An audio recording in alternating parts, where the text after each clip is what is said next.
이 시간 우리에게 주시는 말씀은 사무엘하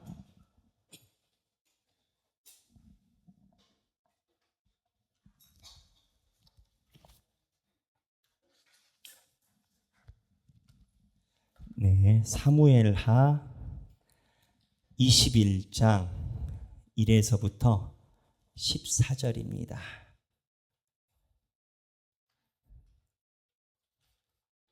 사무엘하 21장 1에서부터 14절입니다.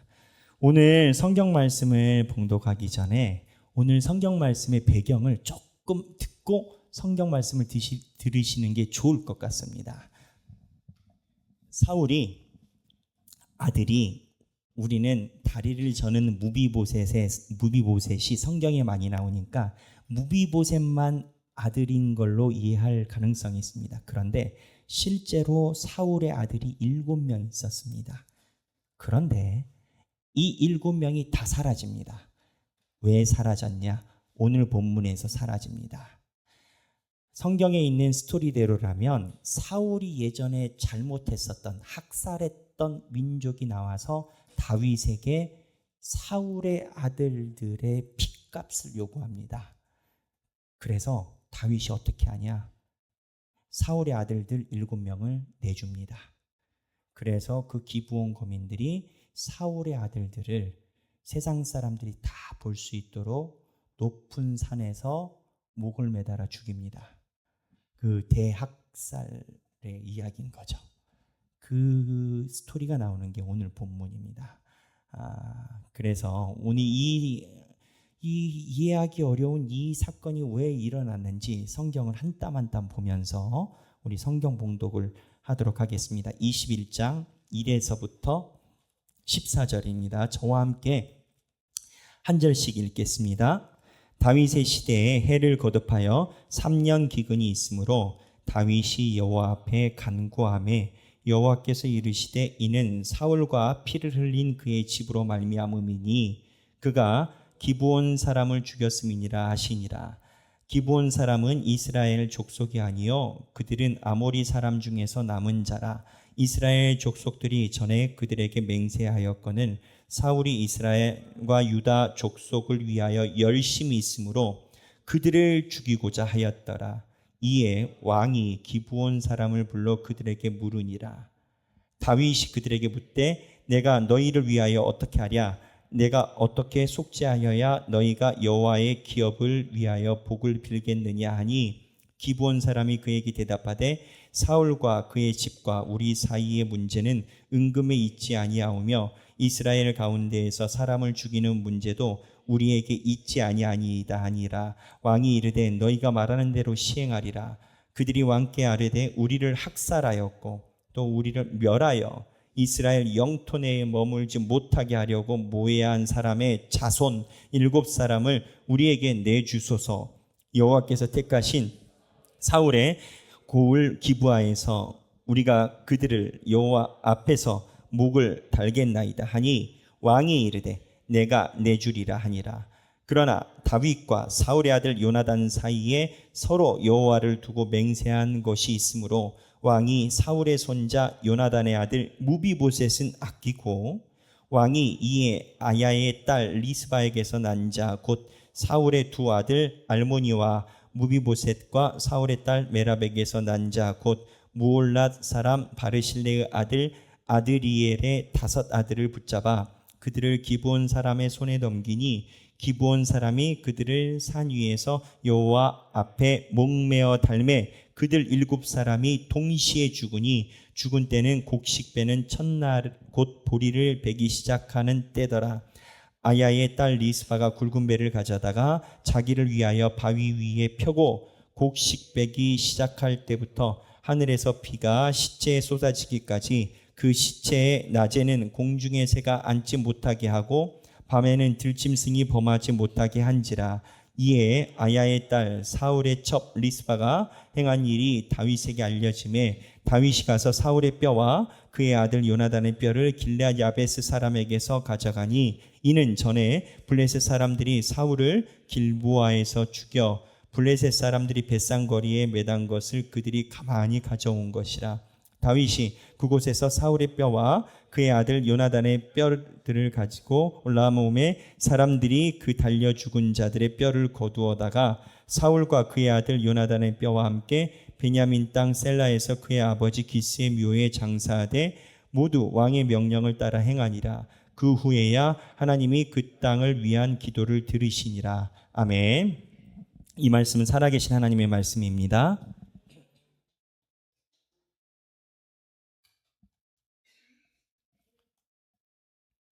성경 본문이 제가 여러분들에게 이야기한 것처럼 사울의 아들들이 다 죽은 사건이 나옵니다. 시작은 어떻게 됐느냐? 땅에 기근이 있었다라는 겁니다. 다윗이 하나님께 물어봤다라는 겁니다. 하나님이 사울이 학살한 것 때문이라고 얘기를 하셨다라는 겁니다. 그래서 기부와 학살당한 사람들을 불러다가 그들에게 물어봅니다. 그랬더니 사울의 아들들을 요구합니다. 이 기부하 사람들은 누구냐? 여러분 다 기억하시겠지만 여호수아가 가나안 땅에 들어올 때 여리고성을 먼저 점령을 해요.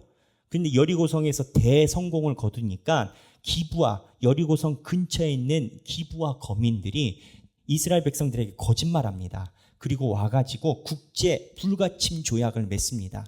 근데 여호수아가 이때 하나님께 물어봤었어야 되는데 물어보지 않고 속아서 그 불가침 조약을 하나님의 이름으로 사인을 해버립니다. 그래서 그때부터 이 기브아 족속들이 레위 족속의 막리를 도와주는 물 깃는 자, 나무 패는 자로 레위 족속의 제사를 도와주는 민족으로 거주하게 됩니다.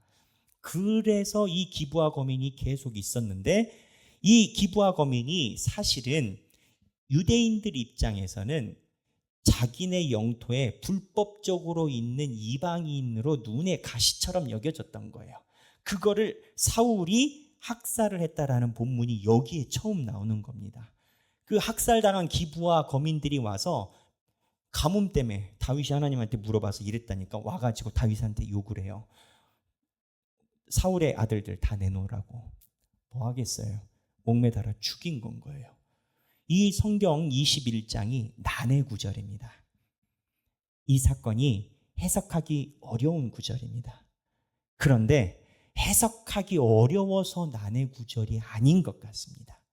뭐냐면 성경이 말하는 바를 우리가 받아들이기가 힘든 파트입니다. 그러면 성경이 무엇을 이야기를 할까요? 그거를 오늘 제가 여러분들과 함께 묵상하려고 합니다. 그렇다면 어디서부터 시작을 해야 되느냐? 이건 하나님의 명령이 맞냐라는 겁니다. 만약에 이게 하나님의 명령이 맞다라고 하면 몇 가지 문제가 걸립니다. 첫째, 하나님이 인신 제사를 받으시는 분이 됩니다. 사람 제사. 두 번째, 예레미야의 하나님의 성품이 나옵니다. 물론 예레미야가 후대이긴 하지만 하나님이 성격이 막 바뀌고 하시지 않잖아요. 하나님의 기본적인 성품이 나오는데 한번 본문 띄워줘 보시겠습니까? 하나님이 이러한 사건에서 아버지가 신포도를 먹었으므로 아들에게 이가 시다 하지 아니하겠고 그 다음에 그의 신포도를 먹는 자마다 그의 이가 신 것 같이 누구나 자기의 죄악으로 말미암아 죽으리라. 하나님은 아버지의 죄 때문에 아들의 목숨을 요구하지 않으십니다. 그러니까 성경에 나오는 하나님의 성품과 그리고 하나님이 인신제사를 요구하시지 않는 분이라고 생각할 때 이 본문이 너무 희한한 거예요. 그래서 신학자들이 연구를 많이 했습니다. 신학자들의 의견은 이런 겁니다. 결론부터 얘기를 하면 이 본문은 잘 들여다봐야 되는데 다윗이 사울의 자손을 숙청해서 자작극이라는 겁니다. 아니, 어디에 그런 게 있어요? 없어 보이는데. 그래서 성사학자들은 그 얘기를 합니다. 기근이 들어서 여기 21장 1절에 보면 다윗이 여호와 앞에 간구하매라고 이야기를 하는데 원문 히브리어는 이 간구가 마치 하나님의 음성을 듣기 위해 기도한 것처럼 우리 성경은 되어 있지만 그렇지 않다라는 거예요. 하나님께 간구의 단어가 쓰인 단어 용례가 여기가 다른데 하나님께 자비를 구했다라는 거예요. 자비는 뭐예요? 무언가 본인의 과오가 있는데 은혜를 구하는 거잖아요. 그리고 여호와께서 이르시되, 여기가 이제 해석이 굉장히 어려운 부분입니다. 근데 여호와께서 이르시되라는 부분이 원문을 살펴봤더니 하나님이 신탁에 대한 답으로 이야기를 해주신 게 아니고 문단의 방점이라는 거예요. 마치 시편에 보면 셀라 많이 나오잖아. 이런 셀라가 문단을 끊어주는 역할을 하거든요. 그러니까 하나님이 시켰다라는 증거로 성경이 해석돼서는 안 되는 여기에 특별한 용어와 단어가 쓰였다라는 거예요.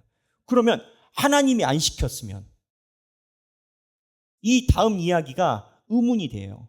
왜냐하면 여기서 어쨌든 방점이 돼도 사울과 피를 흘린 그의 집으로 말미암음이니 이는 기브온 사람을 죽였음이니라 하시니라, 이 음성이라고 얘기를 하는 것을 누가 들었냐? 다윗이 들었어요. 그런데 다윗은요, 하나님의 신탁을 언제나 사무엘과 나단을 포함한 제사장을 통해서만 들었습니다. 여기서 물음표를 가져갑니다.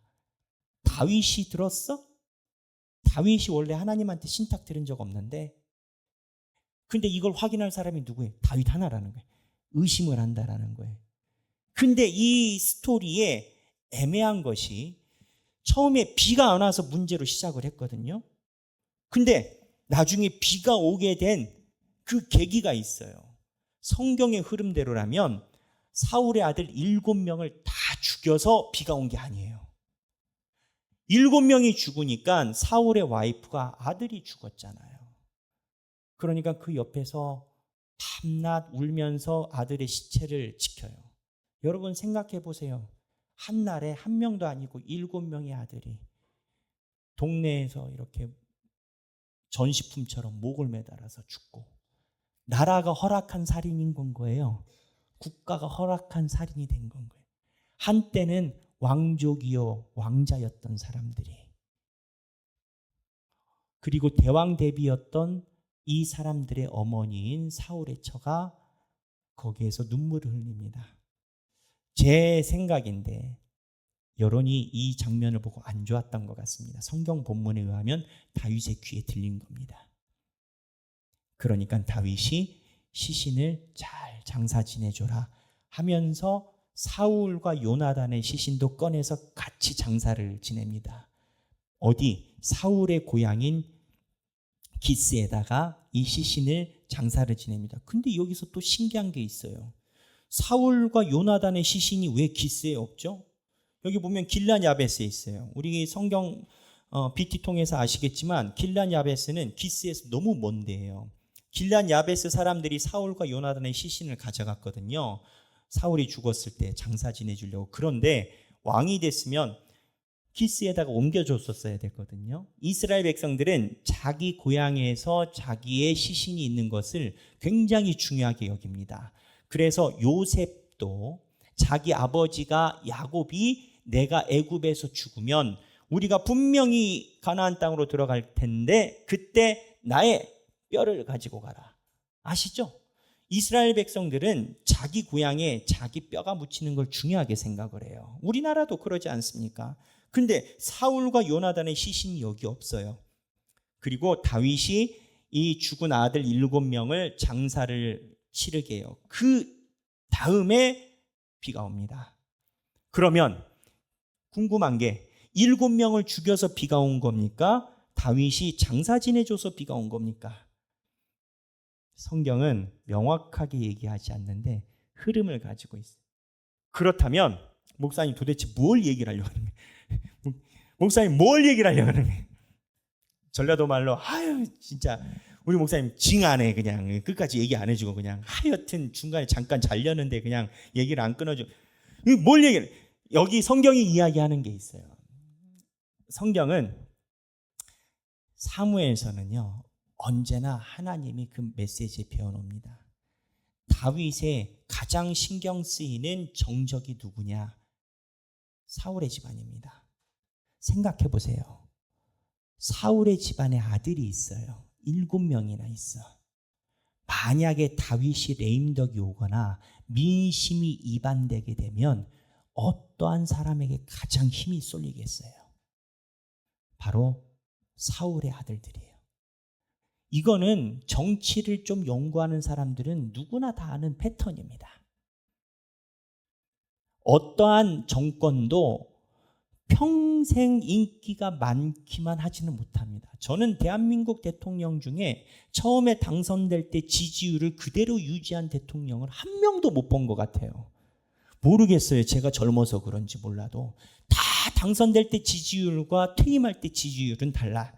우리나라 대통령들의 특징이 있잖아요. 국민의 박수를 받고 대통령이 되지만 결론은 감옥이에요. 국민의 손에 의해서 몇 바퀴를 돌아요. 물론 그 사연이 있고 이유가 있겠지만 꼭 이게 민중의 올바름일까라는 물음표는 있을 수 있는 거 아니겠어요? 무슨 얘기냐? 다윗이 언제나 자기의 이스라엘 백성들의 민심이 이반된 때, 정책을 하다가 사람들이 나를 싫어할 때, 사람들이 붙을 만한 사람이 누구냐 했을 때 사울의 아들들인 건 거예요. 그래서 이 본문은 명확하게 다윗의 속내를 드러낸 본문입니다. 그리고 이 본문의 배열의 위치에 목적이 있어요. 사울의 아들들은 이렇게 다 죽고 아들로서 왕자로서 그렇게 의미가 없는 다리를 저는 장애인 아들 하나만 남습니다. 사무엘하 9장에 보면 이 아들 하나만 남았던 기록이 있어서 그 전에 이미 죽은 겁니다. 근데 왜 이 사건이 9장 이전에 안 나오고 21장에 나오냐? 성경이 이야기하고 싶은 내용이 있는 건 거예요. 다윗의 인생 말년에 다윗의 신앙적 상태를 보여주는 겁니다. 숙청했다라는 거예요. 근데 이런 견지에서 보면 어떻게 보면은 비판적인 견지로 현실적인 모습을 보는 노력에 의하면 압살롬과 다윗과의 전쟁도 그래요. 압살롬과 다윗의 전쟁을 하면서 수만 명이 죽었습니다. 몇백 명이 아니라 수만 명이 죽었어요. 근데 합리적인 생각은 이건 건 거예요. 다윗이 아들 사랑한다면서요. 그리고 하나님의 왕위가 내 자손에게 이어지기를 원한다면서요. 그러면 압살롬이 구테타 했을 때 다윗이 예루살렘에서 퇴각 안 하고 압살롬을 만나서 힘에서 밀렸으니까 그래 아들아 이제는 네가 왕해. 나 은퇴할래. 연금 좀 잘 챙겨줘. 화이팅 우리 아들. 이러면 안 됐을까요? 그러니까 우리는 다윗이 압살롬과의 전쟁을 당연한 구테타로 여기지만 인간적인 견지에서 볼 때는 다윗이 그렇게 하지 못한 이유가 보인다라는 거예요. 왜 못했을까요? 하나님의 언약 그것에 대한 목적도 있겠죠. 하지만 속내는 다윗의 권력을 향한 본인이 브레이크 걸 수 없는 욕구가 있었다라는 거예요. 이거에 대해서 한 번 더 여러 장면에서 충격적으로 읽히는 본문이 있습니다. 이번 주에 여러분들이 읽게 될 것 같은데 사무엘하 19장 9에서 10절이에요. 여기에 보면 압살롬의 구테타를 다윗이 다 제압을 합니다. 요압이 압살롬을 죽여요. 근데 그 전쟁의 특징이 있어요. 압살롬이 초두에 첫 방에 죽습니다. 압살롬이 안 죽었으면 2차전, 3차전 했을 거예요. 그리고 군대 숫자가 저쪽에 많으니까. 그때 압살롬이 죽어서 압살롬을 따르는 사람들의 대화가 여기에 나옵니다. 보면 이스라엘의 모든 지파, 레위 지파를 빼고는 대제사장 계열을 빼고는 이스라엘의 모든 지파예요. 이스라엘 모든 지파 백성들이 변론하여 이르되 자 이제 본인들이 압살롬이 죽고 나서 회의하는 건 거예요. 아 이걸 어떻게 해야지? 각 도시에서 대표들이 온 건 거예요. 11지파 대표들이 와서 회의에 변론하여 이르되 왕이 우리를 원수의 손에서 구하여 내셨고 다윗에 대한 평가예요. 또 우리를 블레셋 사람들에서 손에서 구원하셨으나 여기까지는 소위 세상 말로 좀 세상 언어로 밑밥 까는 겁니다. 그 다음이 하고 싶은 말이에요.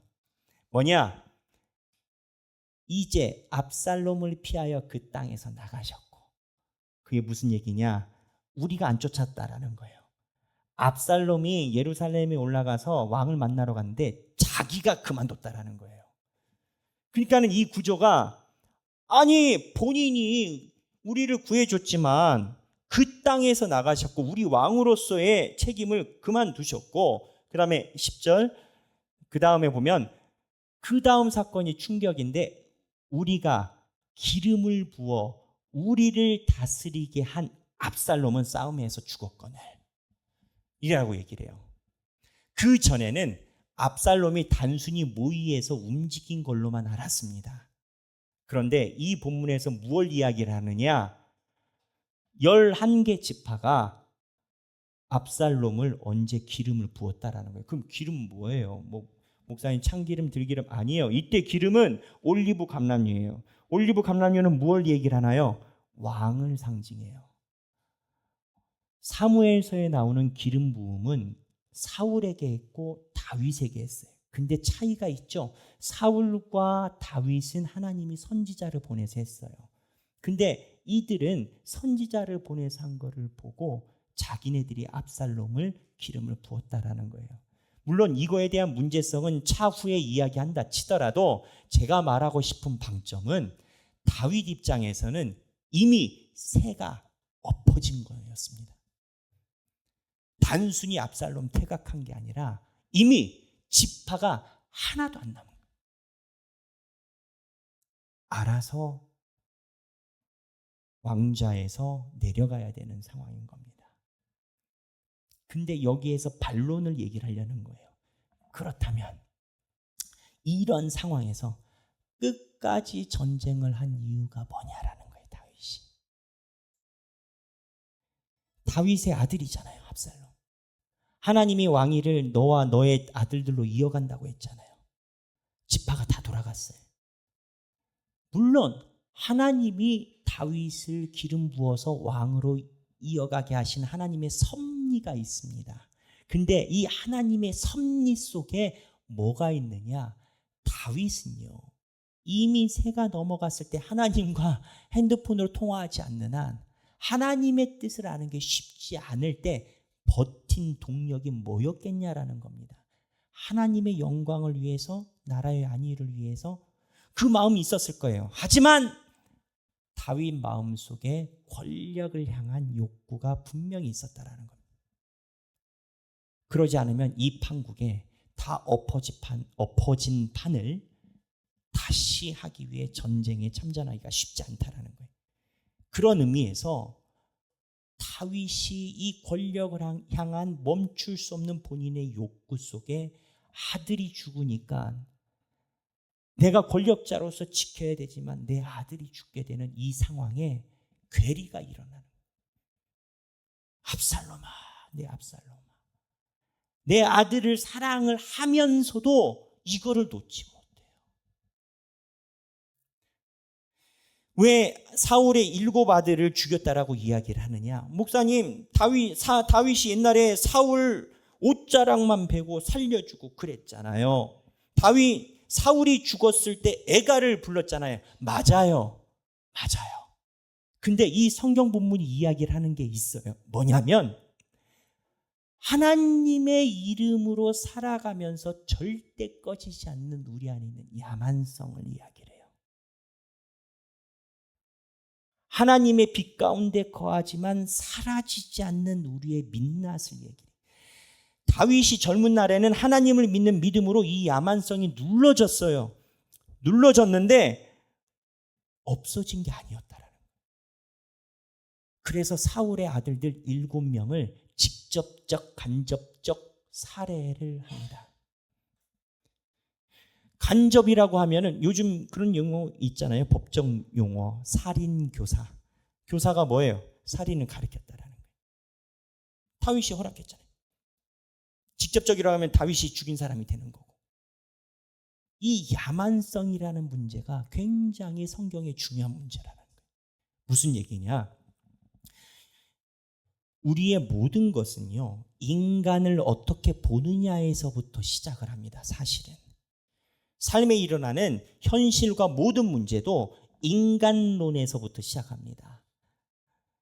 유명한 사람 중에 하나인 마르크스라는 사람이 있죠. 저는 이 마르크스의 전체적인 철학과 구조를 좋아하진 않습니다. 하지만 이 마르크스가 봤었던 철학, 인간이 핵심이 뭐냐라는 것에 대해서는 매우 동의합니다. 저만 동의하는 게 아니고 자유주의 국가에 있는 진보적인 민주주의 국가에 있는 철학자들도 다 동의하는 부분이 있어요. 그게 뭐냐? 모든 권력과 부는 인간 본성에 있는 폭력적 장악에 기초한다라고 마르크스는 얘기를 했어요. 무슨 얘기냐? 아무리 도덕적으로 율법적으로 뛰어나다 해도 결국 힘으로 상대를 누르고 난 다음에 도덕과 율법이라는 거예요. 이것 때문에 마르크스는 공산주의를 폭력적으로 이끈 거예요. 일단 눌러야 되니까. 그게 본심이라는 거예요. 다윗이 사울의 7 아들을 죽일 때 다윗이 그 폭력적 야만성이 감추지를 못한 거예요. 근데 이 본문이 이렇게 보면 슬프기만 해요. 그런데 이 본문에서 세계적인 석학이자 구약학자인 월터 브루그만은 이 얘기를 합니다. 이제는 우리가 시편을 아름다운 시로만 읽어서는 안 되고 내러티브, 서사로 읽어야 된다. 그게 뭐냐? 우리 안에 기초한 야만성에 대해서 얘기를 해야 된다. 다윗이 아니라 여러분이라는 거예요. 교회에서 도덕적으로, 윤리적으로, 신앙적으로 괜찮은 것 같다. 겉으로는 대단한 것 같지만 목사님, 저 절대 안 삐집니다. 절대 서운하지 않아요. 저는 시기한 적 없습니다. 아이고, 얼마나 좋습니까? 그러나 이 속에는 부글부글했다는 거예요. 부글부글 있다는 거예요. 아무리 도덕적인 것, 율법적인 것, 법치주의, 철학, 아름다운 모습으로 내가 살아오고 왔다라고 생각하고 그 그늘 밑에 나를 눌렀다 해도 다윗이 사울의 옷자락을 베고 사울을 살려주고 사울을 위하여 애가를 불렀어도 오늘 21장에서 하고 싶은 얘기는 성경은 무엇을 이야기를 하냐면 사울의 아들 7명 죽인 사건에 다윗이 관계가 있다라는 거예요. 시므이가 이거를 가지고 압살롬에 쫓겨서 퇴각할 때 다윗에게 손가락질합니다. 베냐민 지파에서는, 사울의 지파에서는 다윗의 의도를 이렇게 보고 있는 겁니다. 너 겉으로만 그런 척 위장했지.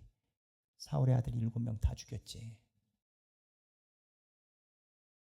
다윗이 시므이가 욕할 때 시므이를 놔둡니다. 시므이가 나를 욕하는 것을 보고 하나님이 나를 긍휼히 여겨주시기를 바란다. 왜? 다른 각도에서는 이것 때문이라는 겁니다. 성경이 다윗에 대해서 왜 이야기를 할까? 그냥 좋게 미화시켜서 남겨놓으면 좋을 것 같은데 우리 다윗 좋아하잖아요. 우리만 좋아해요. 세상 사람들도 아직도 다윗에 대해 연구를 하고 다윗의 유산과 다윗의 보물 찾는 사람도 있더라고요. 어딘가 다윗의 보물이 있다고. 다윗은 전 세계의 아이콘이에요. 근데 성경은 무엇을 얘기를 하느냐? 다윗의 그런 모습, 얼굴을 다 벗겨냅니다.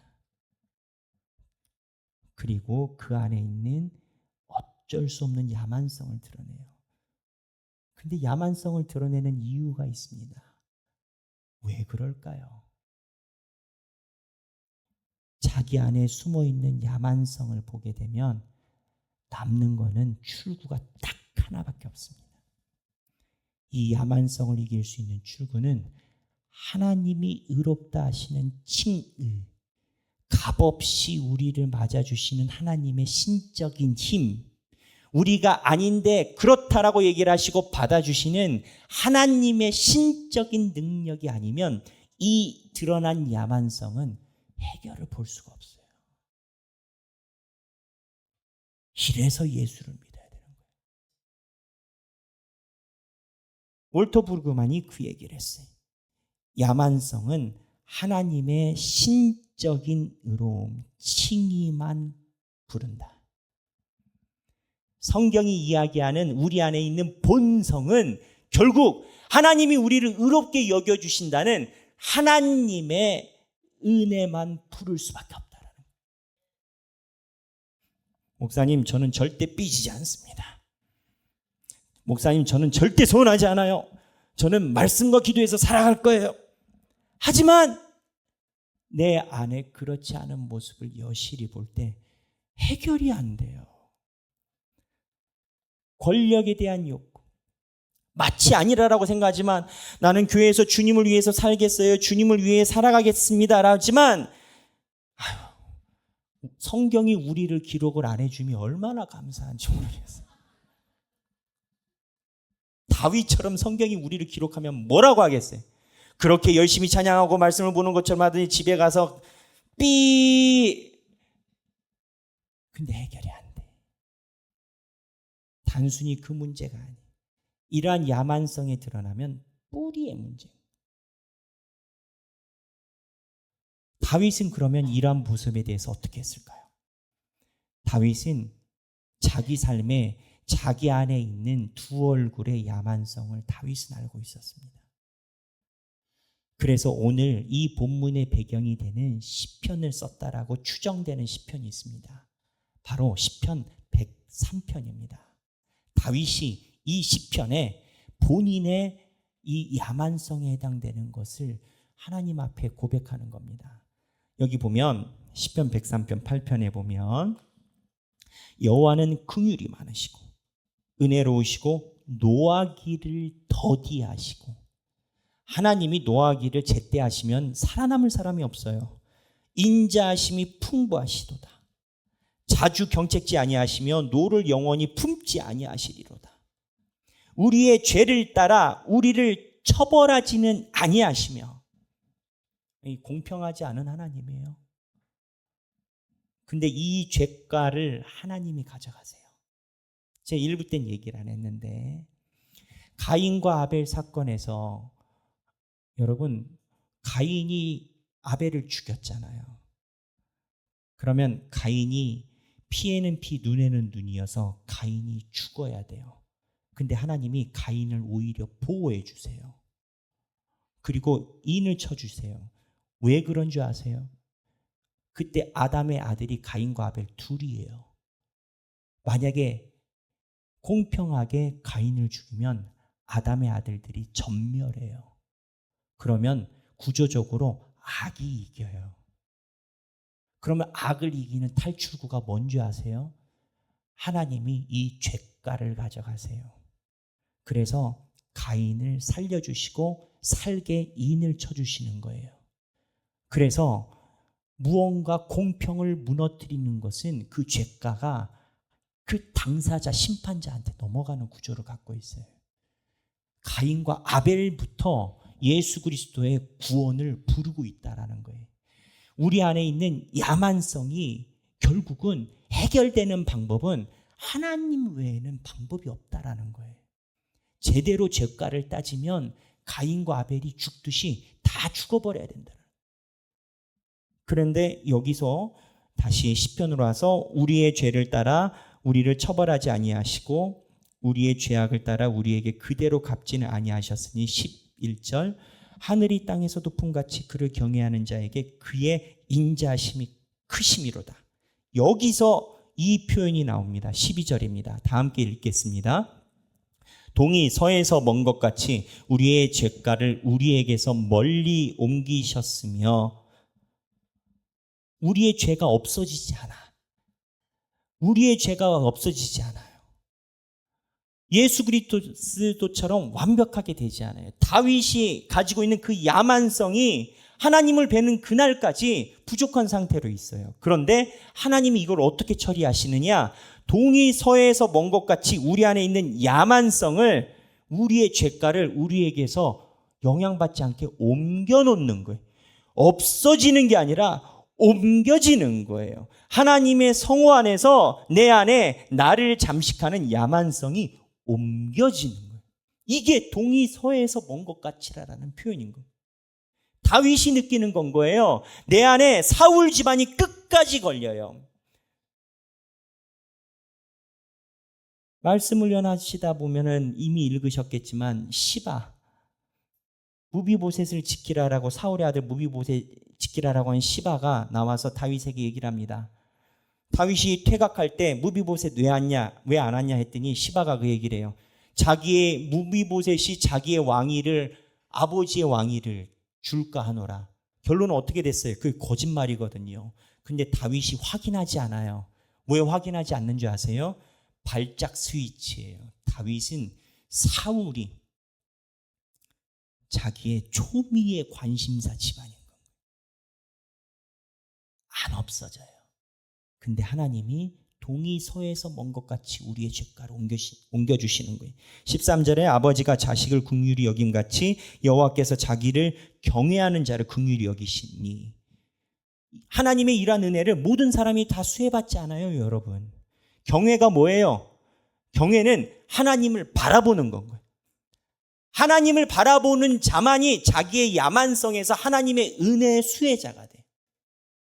내가 빈부에 처하거나 내가 심지어는 죄 중에 있다 하더라도 하나님을 바라보는 자가 이거를 받아요. 아무나 받지 않아요. 경외가 하나님을 바라보는 건 거예요. 이는 그가 우리의 14절 체질을 아시며, 체질이 영어로 formed라고 표현되어 있어요. 근데 좀 쉬운 영어 성경에는 체질을 뭐라고 번역했냐면 프레임이라고 표현했어요. 프레임이 뭔지 아세요? 쉬운 우리 표현으로 얘기를 하면 우리의 성깔. 아무리 좋은 걸 줘도 결국 우리의 성격대로 우리는 배출해요. 신재용 목사님이 오셔서 그러잖아요. 우리가 몸을 고치려면 자세를 바꿔야 된다고. 필라테스나 이런 데서 자세를 가르친다고. 근데 자세를 바꾸려고 해보면 어색하고 아프다고. 왜? 예전에 했었던 자세가 아니니까. 그럼 어떻게 되냐? 사람들이 다시 잘못된 자세로 돌아간다고. 아무리 좋은 거를 집어넣어도 우리의 체질을 아세요. 말씀의 은혜를 받아도 우리의 체질이 그렇게 생겼어요. 그 이유가 뭐냐? 우리가 단지 먼지뿐임을 아신다. 먼지가 뭐예요? 15절이에요. 15절에 보면 인생은 그날이 풀과 같으며 그 영화가 들의 꽃과 같도다. 이게 좋은 말이 아니에요. 꽃은 계절이 지나면 떨어져요. 풀은 말라요. 16절에 그것은 바람이 지나가면 없어지나니 인생이 그렇다라는 거예요. 체질이 그리 생겼는데 어떻게 영원할 수가 있냐라는, 그 있던 자리도 다시 알지 못한다는 거예요. 있었던 풀의 자리도 흔적이 없어진다라는 거예요. 17절에 여호와의 인자하심은 자기를 경외하는 자에게 영원부터 영원에 이르며, 하지만 하나님을 바라보는 자는 영원에서부터 영원까지 이르며 그의 은은 자손의 자손에게 이르니 그의 언약을 지키며 법도를 기억하여 행하는 자에게로 돌아. 여기 언약이 뭐냐? 법을 1단계 지키고 2단계 3단계 지키고 그 얘기가 아니에요. 하나님이 나를 향한 신실하심이 하나님의 신실하심에 의해서 취소가 되지 않음을 알아서 하나님을 계속 바라보는 자가 언약을 지키는 거예요. 완성도가 아니라 하나님을 바라보는 지향성이라고요. 다윗이 사울의 아들들을 처리하고 인생의 말년에 자기의 아들이 죽는 사건에 자기가 직접 관계돼 있어요. 아들이 죽을 것 같으면, 우리 같으면 권력에서 내려올 것 같잖아요. 내 아들을 내 군대가 죽일 것 같으면 내가 그만둘 것 같잖아요. 근데 인간사가 권력이와 우리가 원하는 무력이나 사욕에 맞들이게 되면 브레이크를 멈출 수가 없어요. 왜 아버지와 자녀가 소송을 걸어요? 재산 문제로. 형제가 형제에게 어렸을 때 같이 놀며 희노애락을 했었던 형제가 형제에게 재산 문제로 소송을 거는 것이 인간의 민낯이에요. 거기에 기독교인들이 없는 줄 아세요? 항존직도 있어요. 장로님도 있고 권사님도 있어요. 성경은 우리에게 이야기라는 게 우리의 야만성을 드러내시는 거예요. 왜? 야만성 드러내서 죽으라라는 게 아니라 너희의 야만성의 출구는 하나님의 칭의밖에 없다라는 거예요. 잘 보라라는 거예요. 너희를 잘 보라라는 거예요. 은혜 받은 것 같이, 깨끗해진 것 같이 잘 보라라는 거예요. 오늘 성경이 우리에게 하시는 말씀은 간단합니다. 우리의 인생, 우리가 생각한 체질과 프레임으로 갈 수 없습니다. 하나님의 의로우심만으로만 가능합니다. 주가 인도하시는 여정, 주 앞에서 값없이 우리의 존재가 비존재가 되고 우리가 가지고 있는 게 없어지는 게 되고 하나님이 인도하시는 여정이 될 때만이 그 인생이 담보받을 수 있습니다. 우리 사랑하는 모든 하길교회 성도 여러분, 제가 여러분들에게 무엇을 할 수 있겠습니까? 저는 예수님이 아닙니다. 하지만 제가 목사로서 여러분들에게 드릴 수 있는 말은 우리의 체질을 아는 하나님을 전적으로 의지해야만이 여러분들의 인생이 성공한다라는 겁니다. 하나님의 말씀을 의지하여 하나님의 인도하심을 구하는 여러분들이 되시길 주님의 이름으로 축원합니다. 우리 이 시간에 찬양하기를 원합니다. 찬양이 내 인생 여정 끝내어라는 내용의 찬양입니다. 가사가 그래요. 내 인생 여정 끝내어 강 건너 언덕 이를 때 한강 넘어간다는 소리 아니에요. 인생에 끝나서 인생의 강 건너 여정 이를 때 하늘문 향해 말하리. 내 생명이 끝나서 하나님 주 앞에 가서 말하리. 무엇 얘기를 하느냐? 예수가 나를 이 하늘문까지 인도하셨네. 다윗이 아마 이렇게 고백을 한 것 같아요. 자기의 힘으로는 자기 안에 있는 야만성을 본인이 보고 있기 때문에 하나님이 인도하신다라는 고백 외에는 할 수 있는 게 없는 거예요. 내 힘으로는 하루도 살아갈 수 없어요.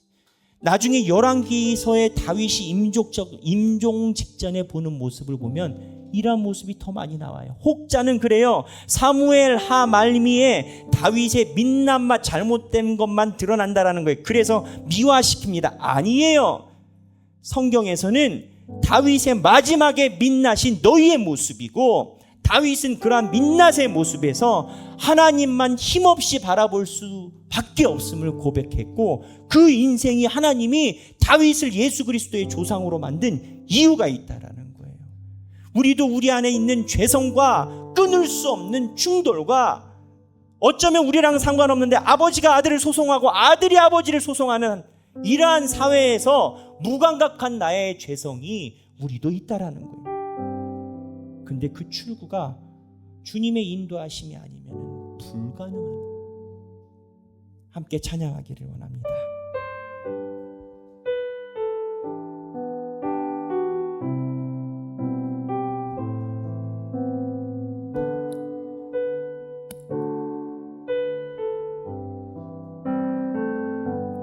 내 인생 여정 끝내어 강 건너 언덕 이를 때 하늘을 향해 말하리. 예수 인도하셨네. 다시 한번 내 인생 여정 끝내요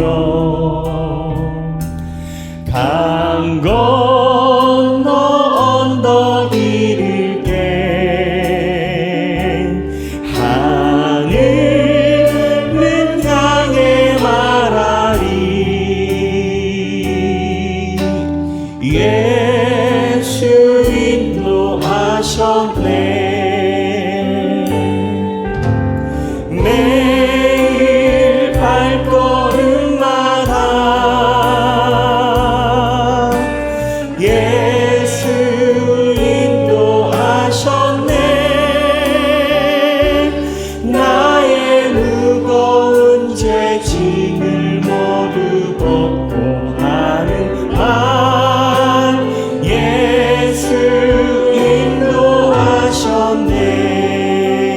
가시밭길 이 가시밭길 인생을 허덕이면서 갈 때에 시험과 환난 많으나 예수 인도하셨네.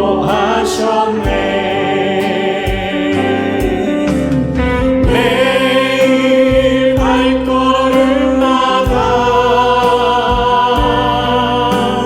예수 인도하셨네. 나의 무거운 죄짐을 모두 걷고 하는 말 예수 인도하셨네. 내 밟은 발걸음 내 밟은 발걸음마다 주 예수 보살피시사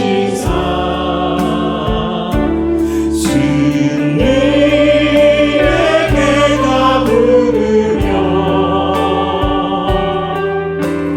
예를 찬송하리라. 매일 발걸음마다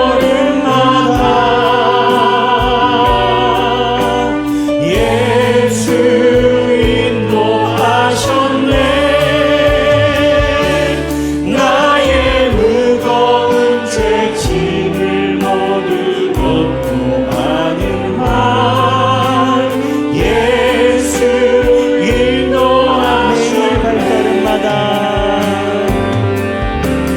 매일 발걸음마다 예수가 동행하셔야만이 우리의 삶의 답이 나옵니다.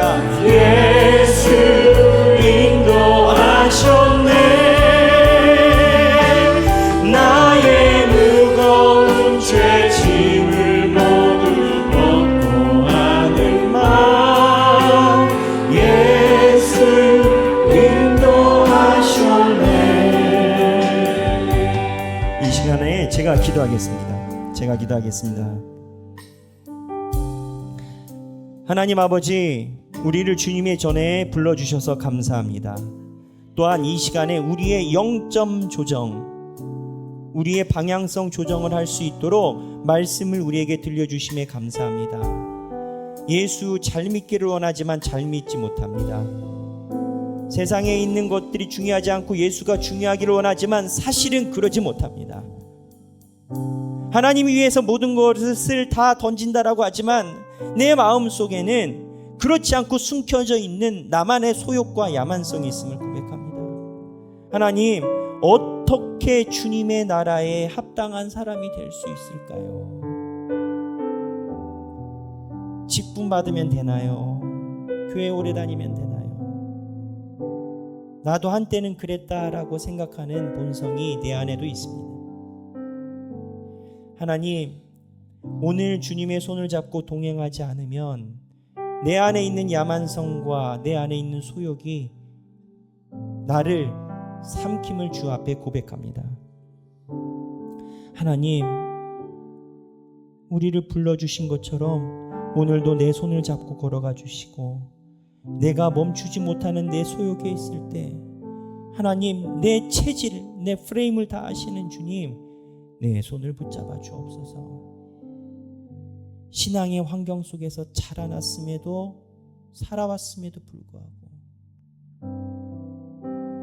하나님이 끝까지 우선순위가 되지 못하는 나의 소욕과 야만성이 예수의 손잡음으로 인하여 하나님의 은혜를 구하고 살아가는 인생이 되게 하여 주옵소서.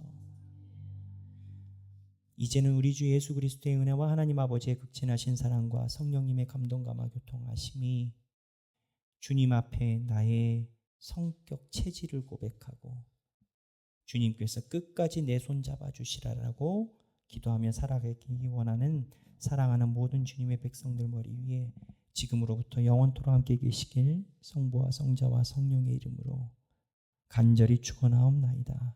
아멘.